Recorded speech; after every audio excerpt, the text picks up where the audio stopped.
Welcome to the Bad Roman Podcast.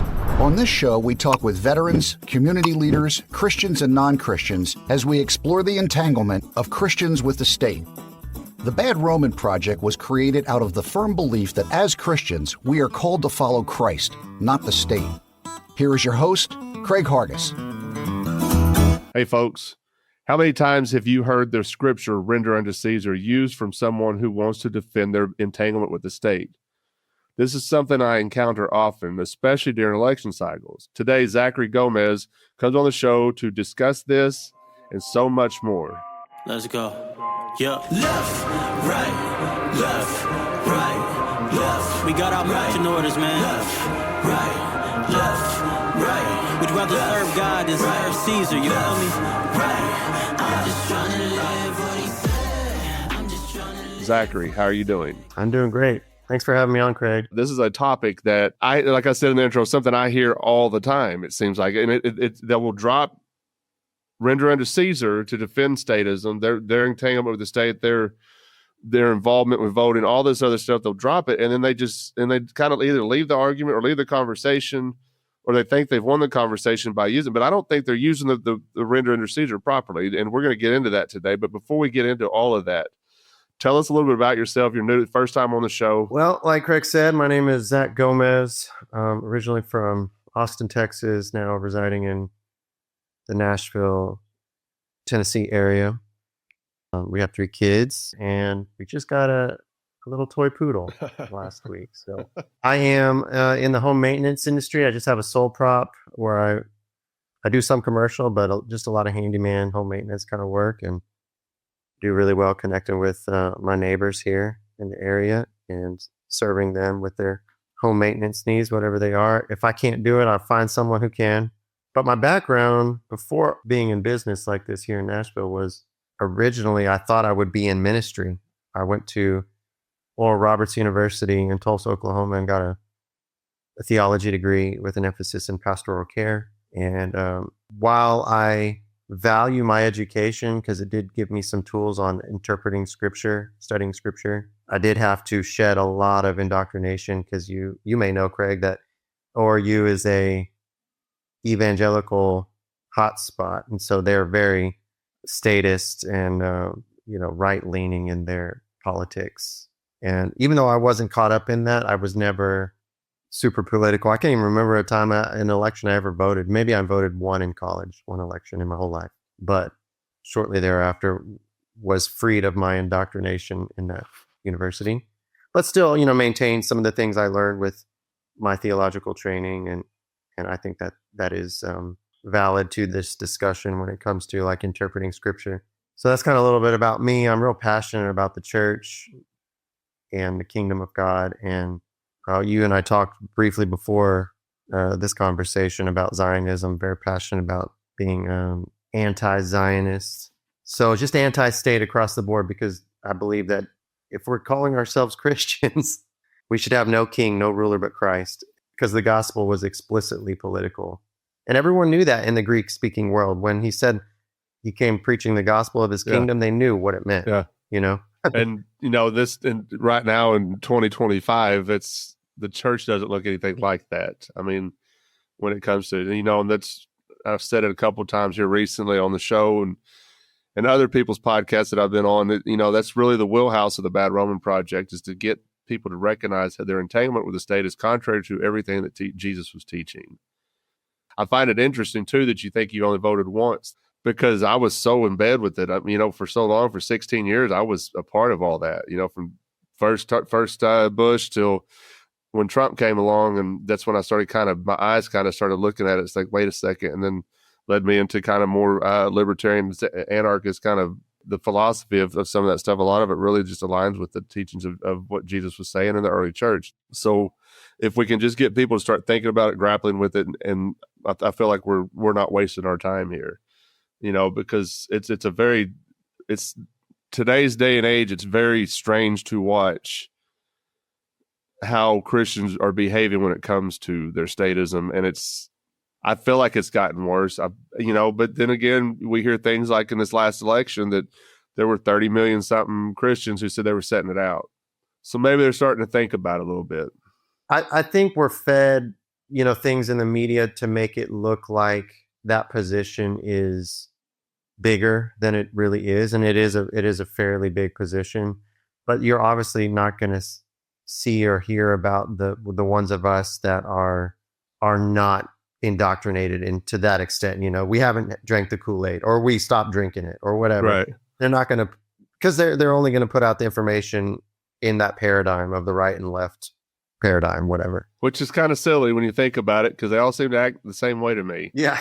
I was talking to somebody earlier on. I went back on that Man Daily podcast earlier this afternoon. I was telling you before we started recording, and I told him, I said, one of the funniest things, I don't know if it's funny, disheartening, I don't know. Have you ever heard that phrase, if you don't laugh, you'll cry? Yeah. So I kind of, when I look at some of this stuff, it's funny to me to see when the way you see how the right's behaving, they'll point out how the left behaves. Yeah. But when their person's in power, and then when you point out to them that they're behaving the exact same way, they can't see it. They can't put it to. They think they're in the right. I don't know. It's very strange. It seems like the lack of self-awareness among statists is legendary at this point, because it just has gotten so far gone to the point. I don't want to say there's no way out. Like I said, there's people that are hungry. There's people looking for the truth. There's people trying to come out of that stuff, and they recognize something is not right. Right. I think that, Scripture does that. I'm remembering a verse where it says that, God will give people over to a reprobate mind, that they would believe the lie. I think that if people have already in some way rejected the core tenets of what Christ preached, they're not hearing his voice anymore. And so they're going to be led astray. And because Jesus said, my sheep hear my voice, even if they're in a process or in a place in their process of like following him, or what you would call being his disciple or being sanctified, where they can't fully understand all of the deep truths of the kingdom, they're at least going to be going in that direction to be able to like receive the truth when they do hear it. But somebody who has already kind of rejected it, they're going to think you're crazy, and because they don't know the voice of the good shepherd, anyway. So they're going to reject what is very reasonable to you and I. Like, this doesn't even sound like Jesus.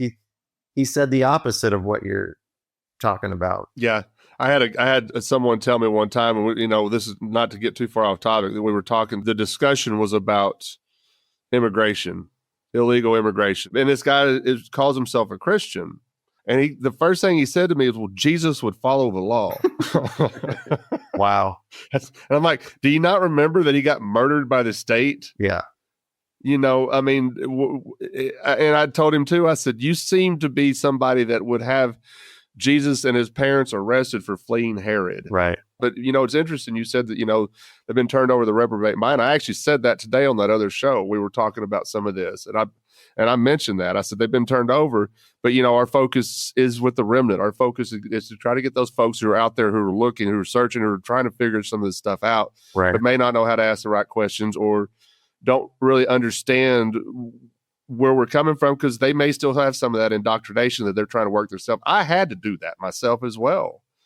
Like I said, I was pretty hardcore into politics and stuck in all that. And right. But it was so tiresome. Right. The whole time, once I started kind of waking up to it, I was able to see things a lot more clearly. So I think that people may be able to work their way out of it if they will just sit and listen and not fight with each other all the time. You just take the words of Jesus and the early church seriously, and let's see what happens from there. So on that note, I think we could just jump into reading that passage that you started out addressing, which most people, they totally strip it of its context. I mean, they just say render under Caesar like it's the biggest mic drop ever, and they don't even read the other verses around it, which is hugely problematic when you want to really know what a passage is saying. So I could read it in its entirety, because I think that's important for the listener, even if they have believed this false interpretation, or they know there's something not right with that and they want a little bit of maybe like understanding, so that when they are faced with, someone saying render under Caesar as a defense for the state, they have some tools to be able to like respond Yes. appropriately. Right. So I'll read it. It's in a few Gospels, but I'll read from Matthew 22. Then the Pharisees went out and laid plans to trap Jesus in his words. They sent their disciples to him along with the Herodians. Teacher, they said, we know that you are a man of integrity and that you teach the way of God in accordance with the truth. You aren't swayed by others because you pay no attention to who they are. Tell us then, what is your opinion? Is it right to pay the imperial tax to Caesar or not? But Jesus, knowing their evil intent, I like to stop there. Like another passage says, knowing their wickedness. I mean, that's a big, huge word that he's using there. Their evil intent. You hypocrites, why are you trying to trap me? Show me the coin used for paying the tax. So they brought him a denarius, and he asked them, whose image is this? And whose inscription? Caesar's, they replied. Then he said to them, so give back to Caesar what is Caesar's, and to God what is God's. When they heard this, they were amazed. So they left him and went away. So, the first thing that stands out is what I paused on, which is Jesus knowing their evil intent and calling them hypocrites. So they were trying to trap him. And in context, there were people under an oppressive Roman government.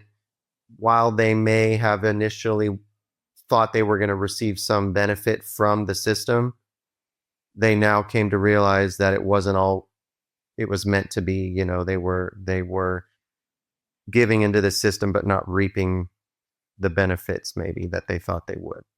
And so if Jesus had said, yeah, it's right to pay taxes, you should love your oppression, he was going to get in trouble with that sect or of the population, right? That's what they were trying to do on that side of things. If he had said, no, it's not right, he would have been in trouble with the Roman government, right? So they were trying to get him either arrested or, like have some mob, of the Jewish people, the Jewish common people, hear him say, yeah, pay your taxes. And then they would have like mobbed Jesus or like rioted, or, he would have been in hot water with the people. So it makes no sense to me that render under Caesar would have meant, yeah, pay your taxes, because that would have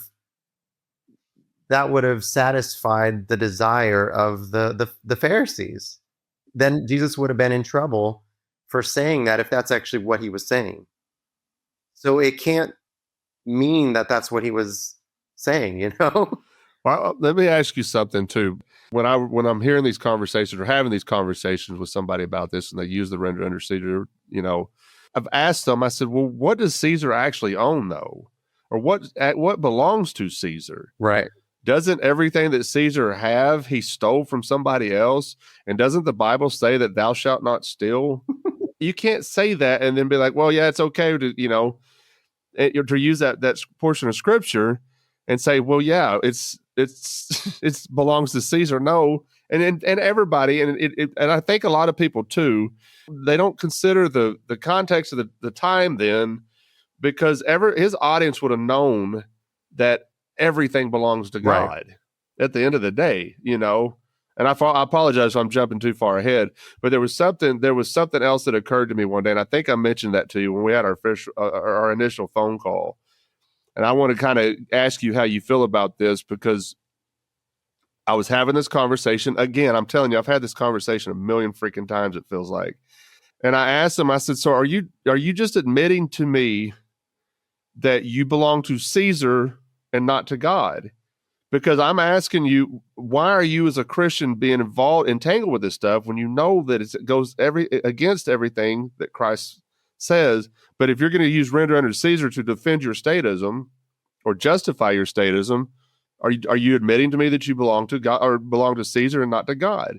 And I'm kind of curious about how you feel about that, because I'd never really thought about it like that before. But during this conversation, it just popped in my head when I was listening to him talk. I said, well, so you belong to Caesar. Is that what you're telling me? Well, you bring up a good point, and I think that's why Jesus asked them to show him a coin, because it was likely, the Caesar's face on it, and it probably would have had an inscription saying that he was God, because the Caesars were considered God in the flesh. So he was making a point to them that they would have understood. Like this, he was saying, this is a graven image. You're in your law, you know that you're not supposed to make a graven image or have an idol of any created thing. And Caesar's face on this coin would have represented their idolatry to them. He was saying, is this your God? Are you made in the image of Caesar or in the image of God? So, that's why they went away amazed in some sense, because he totally outwitted them. I mean, it's kind of, I'm always amazed when I reread the Gospels and how Jesus his wit and his wisdom was just beyond comprehension. He would outsmart anybody that tried to trap him like that every time.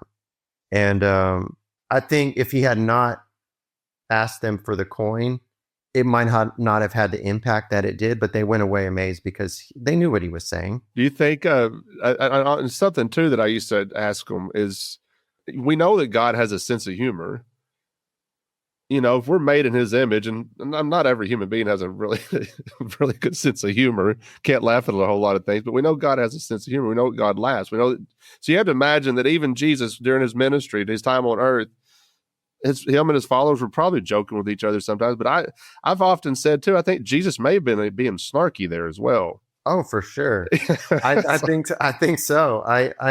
Again, his wit. I think even, this is a totally different conversation, but it's similar in how people always bring it up, like render under Caesar, but it's the, thou shalt not judge mic drop that they try to bring. Yeah. And Jesus is like, you first take the log out of your eye so you can see clearly the speck in your brother's. So he's saying there, you can judge as long as you've removed the log. And I think like just the picture of someone having a beam sticking out of their eye is Jesus, he's being funny. Yeah. Of course you can't judge your brother when you can't even see with your own issues in the way, Yeah. But the issue with the Pharisees there, Jesus called them out as hypocrites. And the reason they were hypocrites was because they were basically the religious politicians of their day. Just like we have the statist Christian religious elite here, all the pastors promoting Trump and statism in their particular form, because there's some pastors that are more liberal and they were siding with Kamala and all that, or Biden or whoever the Democrat candidate is. But they were the politicians, the religious politicians of their day. So they didn't consider God their true provider. Caesar was the one who was giving them their benefits. So that was another reason why Jesus called them out as hypocrites. I mean, even in a couple of chapters later, the Pharisees, along with the Sadducees, were the ones shouting, "We have no king but Caesar." So their true hearts were always being revealed, but all the more in that statement. We have no king but Caesar. They made it clear in that statement, and it was already true in this passage with the render under Caesar quote, that Caesar was their God. And we think that president is different. It's the same thing. Right. I love pointing that out to them too, because they'll say we don't even have, because if you bring up like 1 Samuel 8, where the Israelites are demanding a king, like, we don't have a king. And I'm like, well, they just didn't call them presidents back then. It's the same thing. Yeah, exactly. It's the same concept. No, exactly. Like all the rhetoric is the same. I mean, whether it's coming from the citizenry or the politicians, the rhetoric is all centered around the state and its rulers being the source for meeting everyone's needs, whether it's healthcare, income equality, personal, like defense, so protection. I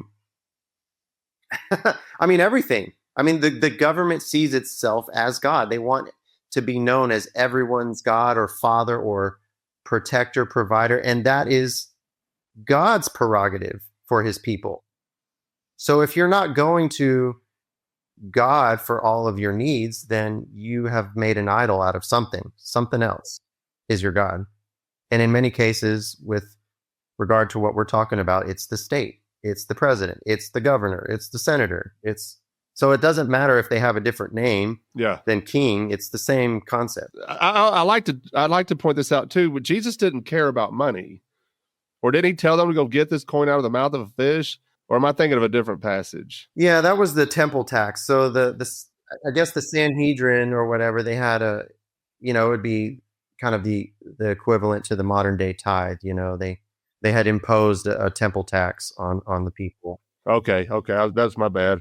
That's okay, but yeah, no, the religious leaders, that's when they came to him and to Jesus and said, "Do your disciples, pay the temple tax?" And Peter spoke sort of like presumptuously and put his foot in his mouth because he was probably a little fearful of admitting the truth that they didn't. So he said, "Yes, we do." And Jesus said, "Well, you spoke up, so now you're on the hook. Let your yes be yes."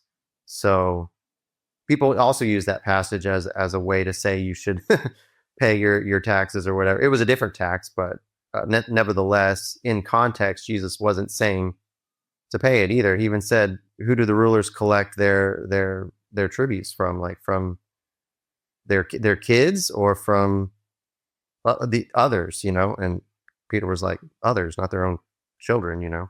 So like you're exempt if you're a son of the king in the kingdom. Then you're not obligated. You don't have to be forced to pay this temple tax. But because you said you do or you did, so as to not offend, go find this coin in this fish's mouth. So, but yeah, I mean, God can make provision come from anywhere because he's God. He's our provider. Hey folks, do you like salsa? I love salsa. I have come up with a fire recipe and we have been shipping this homemade salsa all across the country. If you like salsa and want a cool way to support the project and spread the message of no king but Christ, then holler at us. You can reach us at badromansalsa@gmail.com or visit the official Bad Roman Salsa Facebook page and message us there. Thank y'all so much for your continued support. Now let's get back to the show.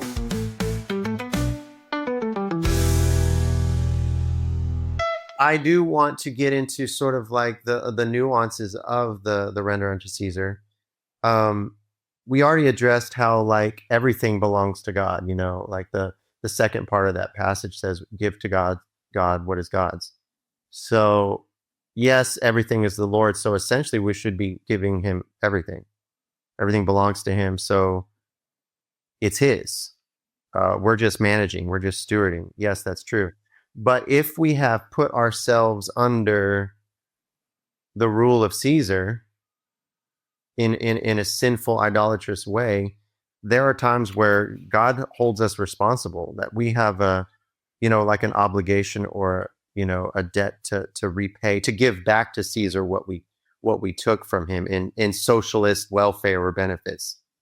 And I think that you could glean that interpretation also from what he was saying when he said render unto Caesar. It wasn't to pay Caesar what he is due in terms of it being a righteous thing that Caesar taxes you, but that if you've received his benefits, repent and give it back to him, because he's not supposed to be your provider or your source. So if you took something from him in a sinful, idolatrous way, then give it back and allow the Lord to be your provider and receive his benefits. I don't know what your perspective is on this, and I'm happy to hear it. I would love to not pay taxes. I'm a sole prop, so I try to get out of owing with deductions and writing things off and all of that. But right now, I don't yet feel like I can or I should just stop filing. I would like to ultimately, but I think because of our long-standing ignorance in sinfulness and idolatry, just not knowing any better, because this is what we were, born into and raised with, like this is just normal or natural and it's the way it is, that we have sort of found ourselves like deal with the consequences of that sin. And I think there's grace and mercy there for the Lord to walk us through that process of leaving Caesar's socialist welfare system. But I don't know if that necessarily means for everybody that they should immediately stop filing or paying taxes, because it may be a recompense or a consequence for your sinfulness, you know? Well, the way I look at it, and you get in these anarchist circles, and you run into some of these anarchists who have stopped paying taxes. They figured out a way around it, and then they'll be like, "You're not a real anarchist if you're still paying taxes." And I'm like, "Well, okay, that's whatever." My whole point is something that I've heard Larkin Rose say a long time ago. It was more or less paying taxes. I don't feel like I'm paying taxes. I feel like I'm being stolen from, first of all. But if I try to refuse to do this, I'm going to wind up in a cage. So by paying taxes, to me, it's more of a self-preservation, and it's one of the things too, where when you read like in Romans 13 to submit to governing authorities, or what they understood that to mean back then was demons. The governing authorities were demons. We know who is in control of the kingdoms of this world. We're submitting to governing authorities, but we're not obeying them necessarily, because we're not doing it. If I was doing it voluntarily, it'd be one thing, but I'm being stolen from. There's no other way to describe taxation other than theft, because I did not agree to this. Now, there are some people, and they'll even let you do it. If you want to pay more in taxes, they'll let you do it, but that's how I look at it. Maybe that's an oversimplification, but I don't want to live in a cage. Well, you brought up Romans 13, and I didn't know if we would get into that, but since you brought it up, I think it's a valid point to make that Romans 13 does address taxation also. And people use that passage as well to justify statism when it's saying the exact opposite. But in context, verse 1, it says, "Let everyone be subject to the governing authorities." First of all, that's a terrible translation. It would be more accurately rendered higher authorities, or that word authorities in the Greek has more to do with someone's personal liberties, their authority, like how God gave everyone a free will. So he's saying, let everyone be subject to everyone's personal free will. Like, the quote, your liberty, what is it, stops at the end of your fist. Like, right here, if you're about to punch somebody, that's where your liberty ends. So if you violate somebody's liberty, then it goes on to say in verse 3, then you will be subject to be punished by rulers. In the Greek, the word is archon. It's a different word than in verse 1 for the governing authorities. Right. It's too. I just had Jason Porterfield on the show.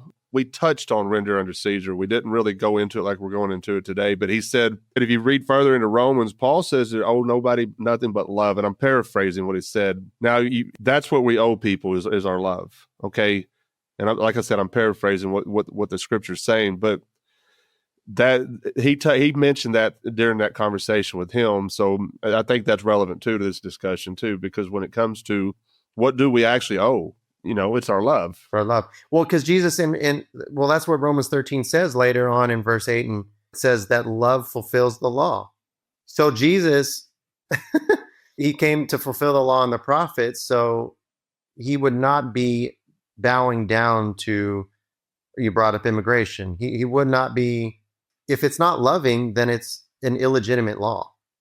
If it's harming people, especially taxation, they've made the law of the land to be the exact opposite of the law of Christ. Because the Ten Commandments, everyone should know the Ten Commandments. Even non-religious people have heard of them, at least. They could probably name a couple of them. Right. Thou shalt not steal. But they excuse it when it's government. It's silly. It's okay because it's a law. That's what they say. You obey the law. And I was like, okay, but the Bible says that we're supposed to, Acts 5 says we're supposed to obey God rather than man. Right. And so if this law, this man-made law is violating the law of God, we're not to obey it. Right. We will submit to it, but we don't obey it. Right.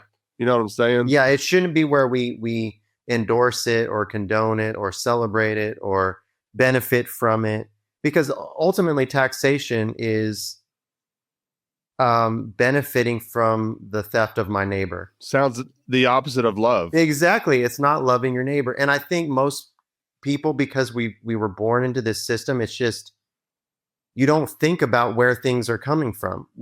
People on food stamps. Oh, the government's giving me this benefit. I fell on hard times and I just really needed to eat, and I applied for food stamps, but they don't think about that those food stamps, those benefits, that welfare came from their neighbor being stolen from. It came from somebody's income.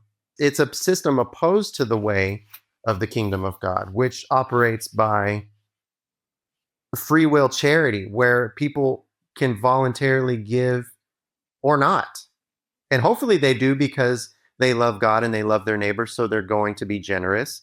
But it is not imposed. It's not forceful like the kingdoms of the world. Right. Well, it's something else too that Jason pointed out in that conversation too. I thought that was very interesting. Is that if we weren't taxed to our knees, can you imagine how charitable we would be as Christians? You know what I'm saying? We have almost 50% of our income being stolen from us when you consider state taxes or grocery taxes, gas taxes, everything. You know what I'm saying? So, but Jason pointed out too, he said, even the Roman Empire recognized that, and they said it out loud, that the Christians are doing a better job of taking care of our citizens than we are. So if we weren't being taxed to our knees, we would be more charitable. When you're losing half of your income, it makes it very difficult to be charitable. Now, also, and if you listen to what Trump said recently, he's getting all excited about a new $1 trillion military budget. Our taxation is this money is going to fund the slaughter of human beings. Right. Right. So that's anti-Christ. That's against the teachings of Jesus. Right. I have a huge problem with taxation on many fronts. And so many statist Christians, like on the right-leaning statist Christians, they'll address how the left will use tax money for abortions and LGBTQ rights and all of these things. They'll cherry pick a few issues like that and totally ignore the bloodshed that the right, well, both sides do, in bombing other countries and killing innocent civilians. And so the usage of taxes for those purposes are just as evil, if not more so, than the ones that they rant about. I want to read something to you real quick that I saw today on Facebook, and I shared it on my personal page and on the Bad Roman page. But the money that's being stolen from us, they're giving this money to a country like Israel. So it said Israel has dropped almost 80,000 tons of explosives on Palestine. This means that Israel has dropped 36 kilograms of explosives on Gaza for every man, woman, and child. We are funding that. We are giving them weapons. We are sending them money to continue this genocide. So, and I think Christians should really consider that if they're going to defend render under Caesar, or defend their entanglement by saying render under Caesar. Caesar is using that money he's stealing from you to kill other people. Antichrist. I mean, that's another related passage is Luke 22:24 through 26, where, the disciples are arguing about who's going to be the greatest in the kingdom. And Jesus says, the rulers of the Gentiles lord authority over one another. Essentially, the way that could be read is like they use force. It's not voluntary. You submit or you die by the sword. Like that's how Rome operated. That's how America operates. It's the same system of government. It's do it or else. And Jesus said, it's not supposed to be that way with my disciples. You are supposed to serve in the kingdom and become the least, not someone who's like dominating over others. And that's all the state knows how to do. And I bring up this point to people all the time in conversations, these statists who think Trump is, God's man in the White House and leading America back to Christianity. And I'm like, no, the seat of power itself is corrupt. It doesn't matter who's in the seat. The state only knows how to use force. And Jesus said, if you live by the sword, you're going to die by the sword. And that's what the state does. Right, and if you can, if you read further into the book of Matthew, which we're using right now, Yeah. Jesus pulled his disciples aside, and I've said this a number of times on the show, but I'll say it in this conversation with these folks saying render under Caesar. But he pulled them aside. He said, "You see how the Gentiles lord over one another, how their great men dominate them. It will not be so among you. Right. You aren't to behave this way." Exactly. Just because Caesar's doing this doesn't mean you do this. It doesn't mean you bow down to and do what Caesar's doing. Jesus said, "Not so among you." And I'll say "not so among you" over and over and over until hopefully it clicks in their head that Jesus is telling you. And if you're doing that, if you're trying to rule over your neighbor or dominate your neighbor, then you are disobeying Christ. It's even by extension. I mean, I think people don't. They're like, well, I'm not doing it directly. Well, you're endorsing a system that is doing it on your behalf. I mean, you are culpable. You are guilty. You are a party to this sin because you support it.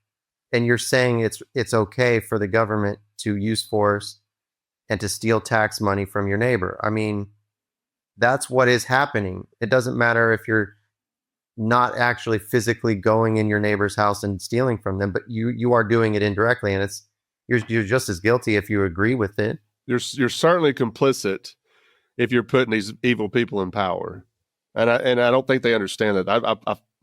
I mentioned this earlier on the other show I was on, that I think that we're going to have to answer for that. You know, luckily you didn't get so far in it like I did. You know, I'm complicit for the mass murder of the war on terror because of my complicity to voting for George W. Bush twice. Right. You know, and I even went so far as to vote for McCain against Obama, which wouldn't have mattered because I don't know if you've heard that phrase, no matter who you vote for, you're always getting John McCain. Yeah.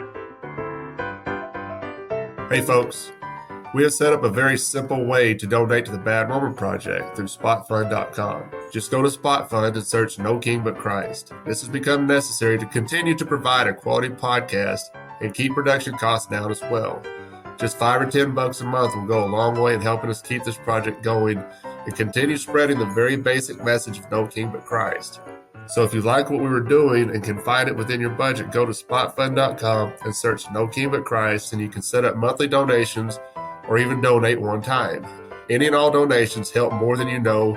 And as always, any donations above production costs will go directly to charities in Memphis, Tennessee. Thank y'all so much. Now back to the show.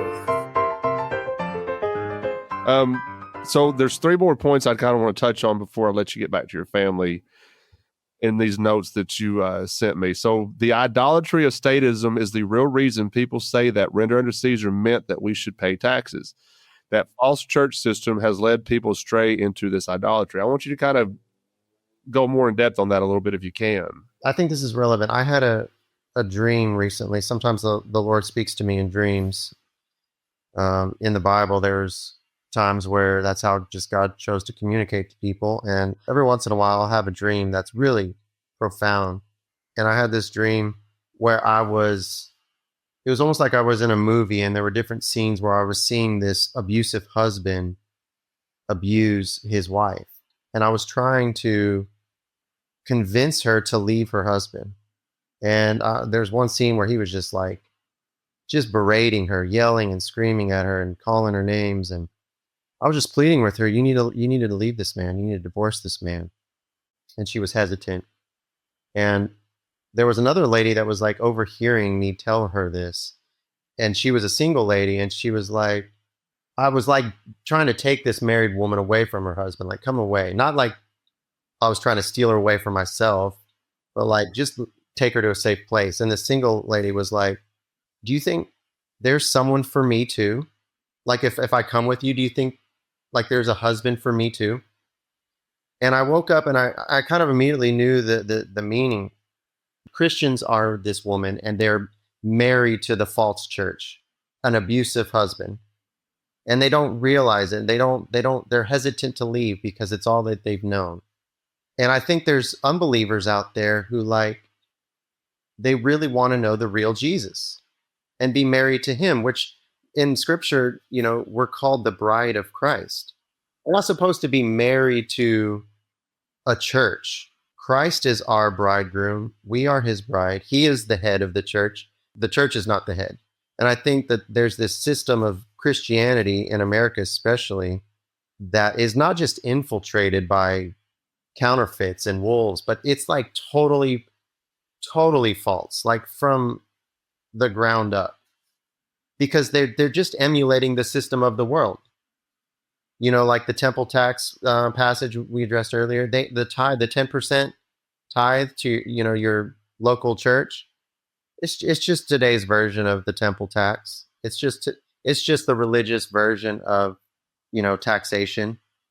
And so we've been indoctrinated to follow the man on the pulpit, in the pulpit, on high up on a stage. He's the expert. He knows the scriptures better than anyone. He's the one who teaches and interprets everything.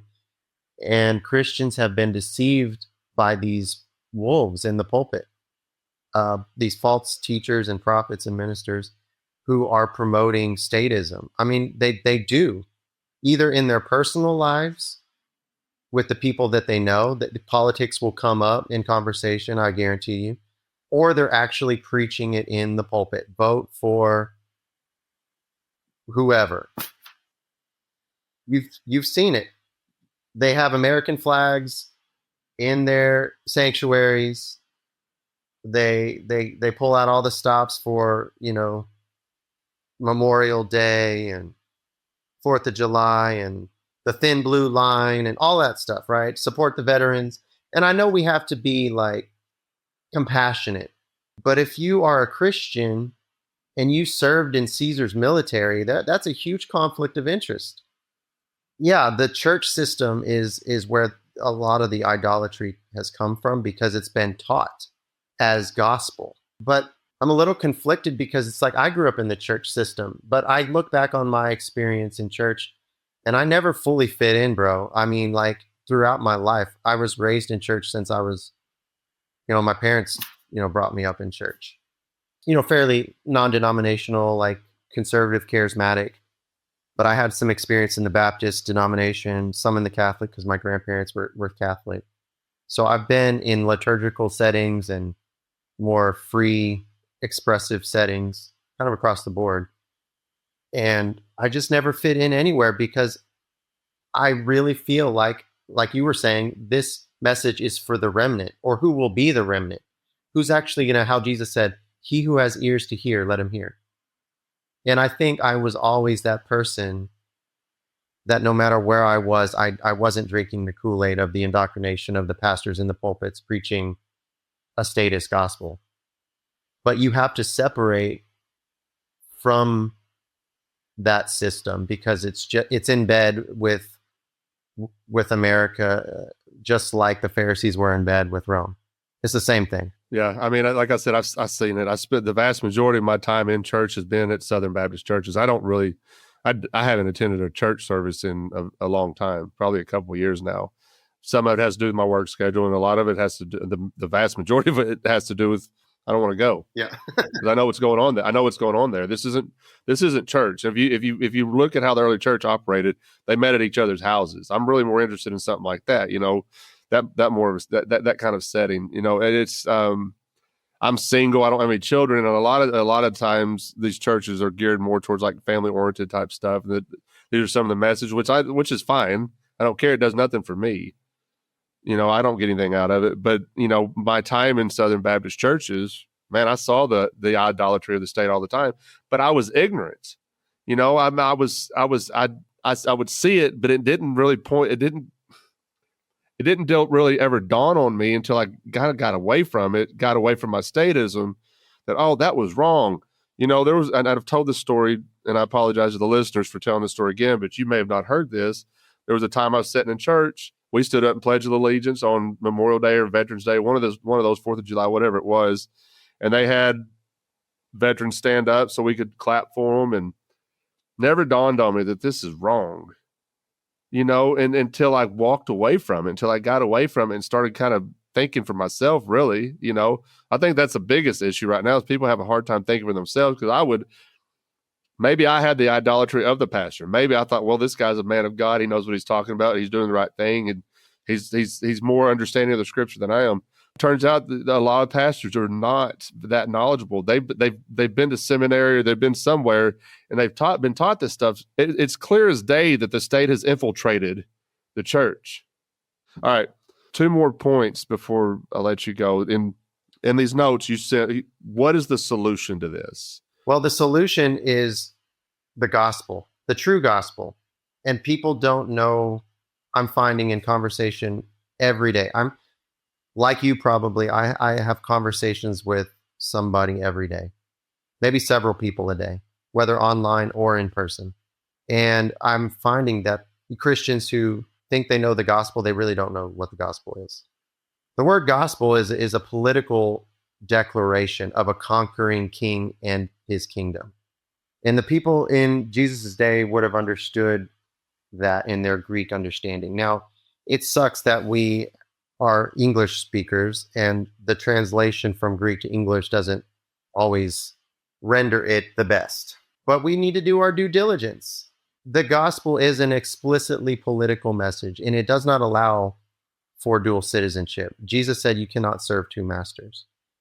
And the master he was referring to specifically, if you want to apply it to like a modern day context, it would be the Federal Reserve System, which is employed through the American government. Now, they're not necessarily the same thing, but they're both working together. It's a part of the same entity. It's the Tower of Babel.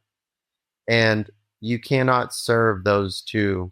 You're gonna end up hating the Lord. You're going to love one and hate the other. Exactly. And more often than not, you end up loving the state and hating Jesus. Right. And you can tell by your actions, right. by their actions, so it's what the Bible also tells us, that you'll know them by their fruits, so when people talk about don't judge and this and that, I'm like, I'm not judging, because I know that I've got my own things going on that I got to work through before I can start judging, but I do know where a person's coming from because I can judge them by their fruits. Right. And the fruits of the state and the fruits of the church should not mesh the way they are right now. Right.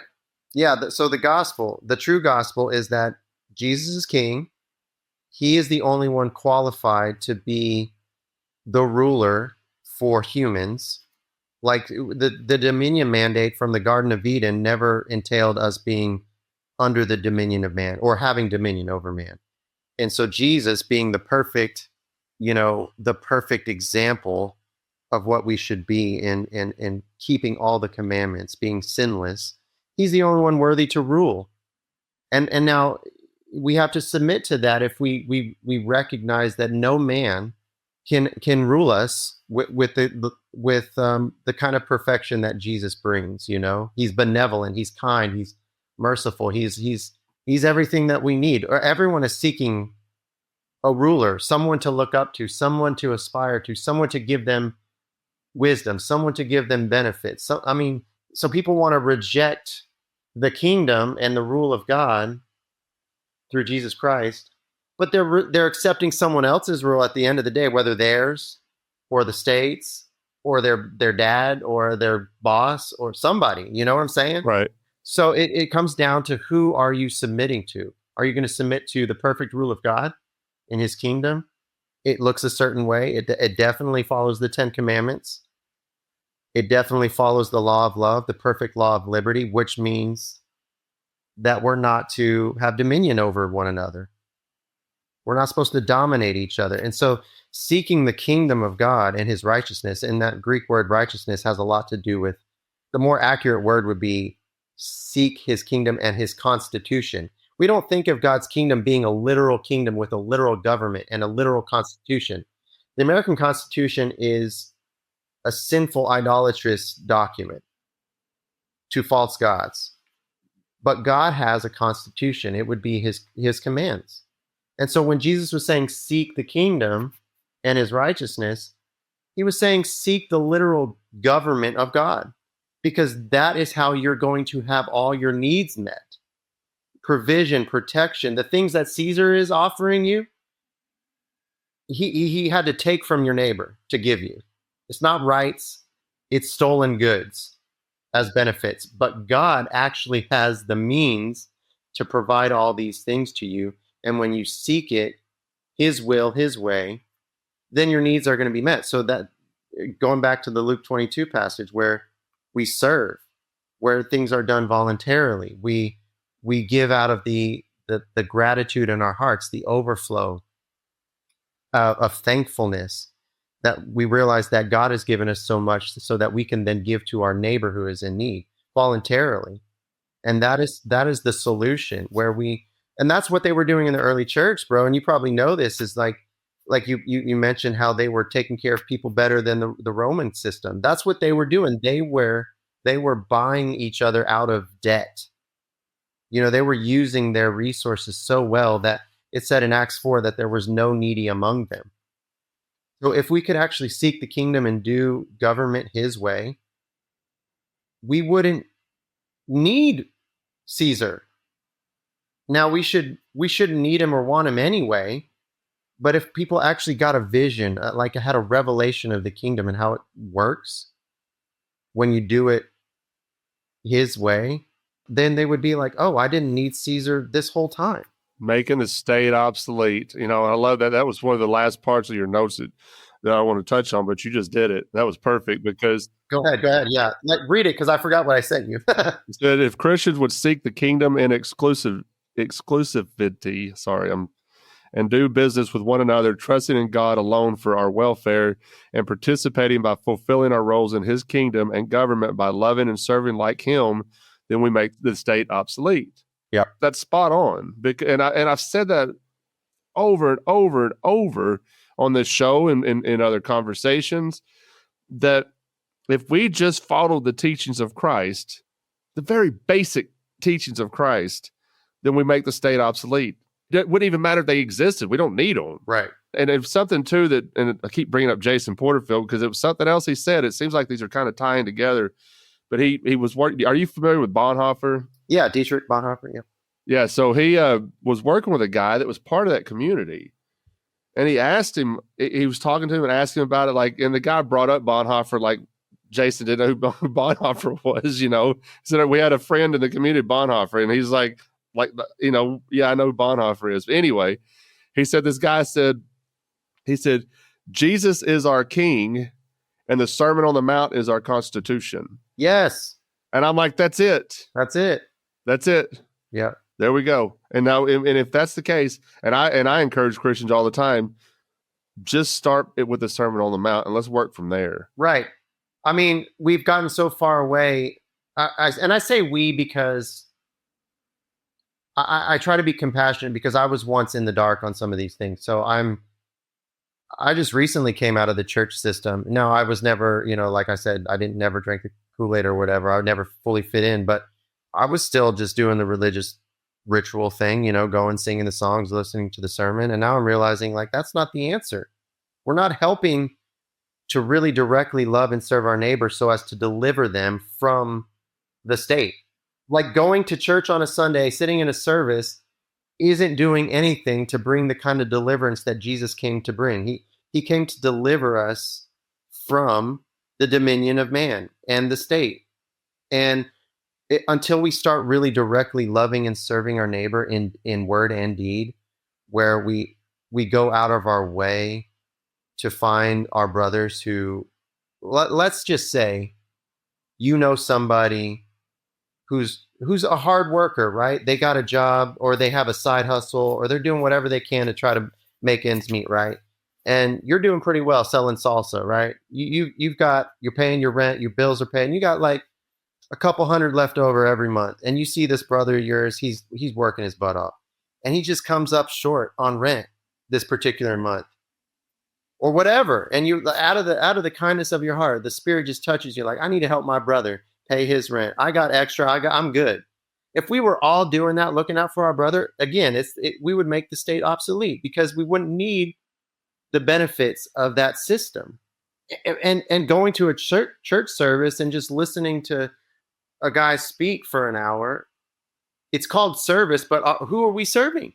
No one is being served in that way. And so, the early church, they were, the ecclesia in Greek, the word for church is a legislative assembly. So they were deliberating amongst each other how they were going to meet each other's needs throughout the week. That's what they were doing. It wasn't a ritual where they were singing some songs. Now, it said that from time to time people would sing hymns or whatever, but that wasn't the main thing that they did. They were trying to figure out how to meet each other's needs, because what is a government responsible for but the welfare of the citizens, right?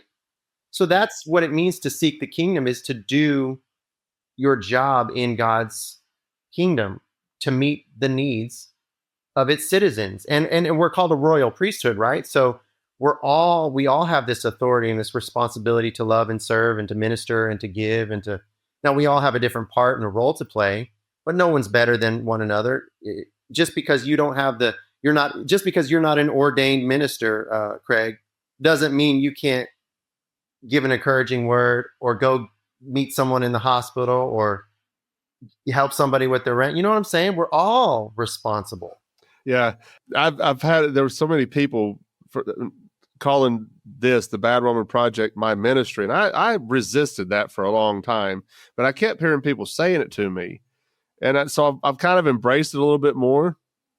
It just the idea that it was my ministry. No, because to me, I'm just doing a podcast. I'm having a conversation. Now I do believe stuff like this, these conversations, to me, this is my church. I get more edification out of conversations with people on this podcast than I'm ever going to get at a church. You know, I get built up, I get lifted up, because I could go through the week and there's been a lot of things going on throughout the week that can bring me down. But if I can have a conversation like this with you, Zachary, or whoever, this lifts me up. It gives me more hope. It gets me going. And so to me, this is my church. And I even had a guy say, you know, he goes, "You're like a pastor." And I'm like, hang on a second, hang on a second. But it is what it is. I mean, the whole, everybody, that's what I think is so beautiful about the way the church, the actual church is supposed to operate, is everybody's fulfilling a purpose somewhere along the way. You're doing something that I'm not going to be able to do, that I'm not doing, and I'm doing something that you're not doing. And then the way, if it just was like that with the entire church, man, I'm convinced, and I've said it over and over, if we just did these things that we're talking about, we could change the world. The world would change because we're actually following through with what Jesus wants us to do. Right. I think it comes down to putting your money where your mouth is. You live in the Memphis area, correct? Yeah. Okay. So, and I'm in Nashville right now. What I'm seeking to do is put my money where my mouth is. So we're talking about this. So I'm actually going out, meeting my neighbors. I live in a little townhome community, and a lot of the people are elderly. There's a neighbor across the street. He has some health problems. He's in his 80s, and he's been telling me about his struggles with the doctors, treating him second class because he's on Medicare, which Medicare is crap, right? And it's a state funded benefit, right? So I'm like, here's an opportunity to preach the gospel of the kingdom and to try to model it. I would love to find some brothers and sisters who would go in with me on helping him with his medical expenses and show him he doesn't need Caesar's Medicare. That's what we got to do, is find people locally in our neighborhoods who we can share the gospel with. Like, Jesus wants to be your king, and he's the one that can meet your needs. He can save your soul. He can save you physically.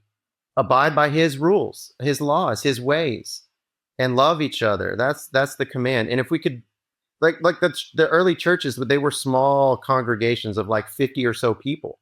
And if we could find these people and regularly meet each other's needs, that's being the church. But I think I can agree to some extent that what we're doing is church, but it really will come down to you finding a group of believers who you're doing life with in that way, where you're caring for one another's welfare.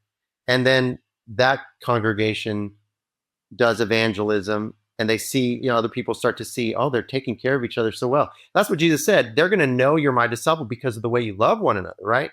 So as we're forming these little close-knit congregations caring for each other's welfare, that spreads to another 50 people and another 50 people and another. And so we these kingdom communities start just springing up everywhere as we're doing what we're supposed to be doing.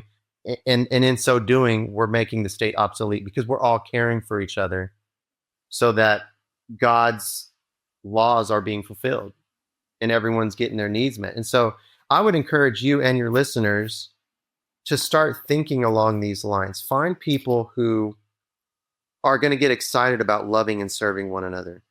Because if they really want to make the state obsolete, they're going to have to start doing these things. And it's not easy because we're all kind of like selfish and we think about ourselves. But Jesus said it's better to give than to receive, right? There's a blessing in giving to somebody and blessing somebody else from what we have. Jesus said he's able to supply seed to the sower, right? I think that's Corinthians, where we can find joy in our generosity and not be a burden or not feeling like we have to be worried about where our next is coming from. I'll tell you one quick story. We have a few minutes. One day, I didn't have any work for a few days and I was like, Lord, we're down to like $150 here. Like, can you help me get a job? And my wife had told me this particular morning, that she felt like the Lord wanted us to give $100 away. And I was like, we only have 150 left. And I asked the Lord, I was like, can you get me a job? And he's like, the job for you today is to give away that $100.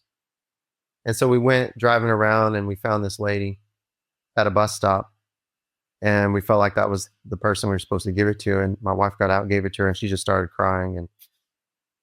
And it was a huge blessing to this lady. And it blessed me to see how grateful she was for it. And lo and behold, bro, later that afternoon, someone called me up to do some handyman project at their house that was sizable enough to like catch us up on the bills we were behind on. So that's the beauty of like just being obedient to the voice of the Lord, to give and to serve and to love. God's going to make sure you're taken care of if you're doing that. You know what I'm saying? Right. And I think we have to get out there and be the church, which is to legislate God's government. And we have to find these congregations, these people who are going to be our brothers in arms, so to speak. We got to get connected again, despite what COVID did to us. We got to meet face to face. We got to get out there and let people see how we're loving each other. Well, I agree, and I'm in full agreement. I mean, that's one thing that you mentioned, the salsa thing. That's one thing about the salsa thing that is so cool is I get to get out there and do these farmers markets with it, and I'm getting to talk to folks about the project and what we're doing. But also, when it comes to charity, I don't talk about who I give to. I don't.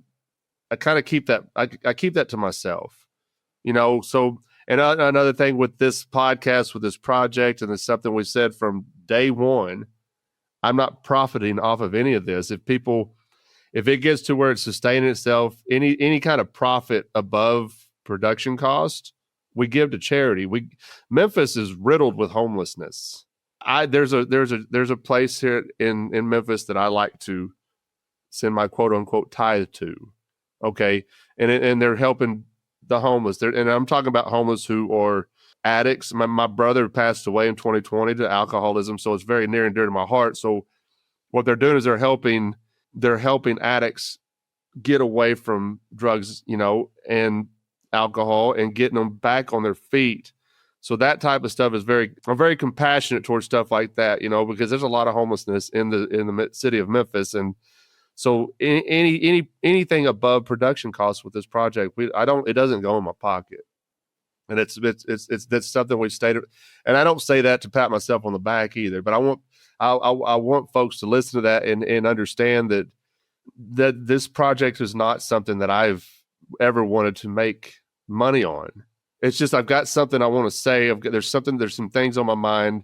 There's conversations I want to have, but I will never, even if it got to a point where we're bringing in all kinds of money for support, which we don't. We get a little here and there, and it's cool, and I appreciate every dime that we get because it does help me pay for it. My producer costs me money, there's stuff that goes into it. So I agree with you 100%. Get out there and get out in the community. We can't sit in the house all the time and do podcasts all the time and think we're going to change the world. Yeah, you start going out and meeting your neighbors. It's not as scary as you think. Like I just started knocking on my neighbors' doors. Like, hey, I'm new to the neighborhood. I just wanted to make myself available to you guys if you ever need anything. And I had a lady. I mean, people know now that I do handyman work for business. But this lady asked me down the street. She said, "You think you could come change out my outdoor light fixtures that are all rusted?" And I was like, "Yeah, sure, I can do that." she said, "What do you charge?" I was like, "I mean, as neighbor to neighbor, just pay me whatever you want, whatever you think is fair. I'm not going to charge you. You can not pay me." And I think that when you give people that opportunity, sometimes they want to be generous. Because I think that's another way to combat Caesar's, mammon system is barter, like service for service. Like we're getting away from fiat. We're just, if she were to given me money, I mean, that's like her giving me debt notes, or vice versa, if she has the product or service, like we're just giving each other debt notes.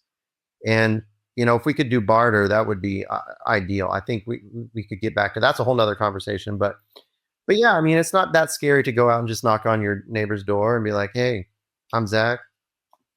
How are you doing? Is there anything I can do for you?" And this may sound weird, but like, I want to be neighborly. Again, that's how it used to be. I'm 40 years old. Remember when we were kids, we could just knock on a neighbor's door. "Hey, can so-and-so come out to play?" It was no big deal. I want to get back to that. And I think that's a good way to start preaching the gospel, is to just be friendly with people again, be neighborly again. I've said often, I call myself a social butterfly by nature, so I have no problem having a conversation with somebody. And I'm telling you, that's another aspect of the whole farmers market stuff, that I get to talk to so many people. There you go. And it's cool, man. It's cool to get to talk to them, because when the conversation comes up, about, well, what is the project about? What is the bad Roman? Where's that come? It gives me the opportunity to explain what we're about. And dude, I love that so much, because I had a lady in this last farmers market last weekend. As a matter of fact, she was asking this basically the same question. And so I showed her our website and stuff. I said, "You can find all of our podcasts there." And she goes, "I love stuff like this." So getting to do that. And I was going to tell you this too, you being a handyman, I'm not that handy, and I work all the time, it seems like.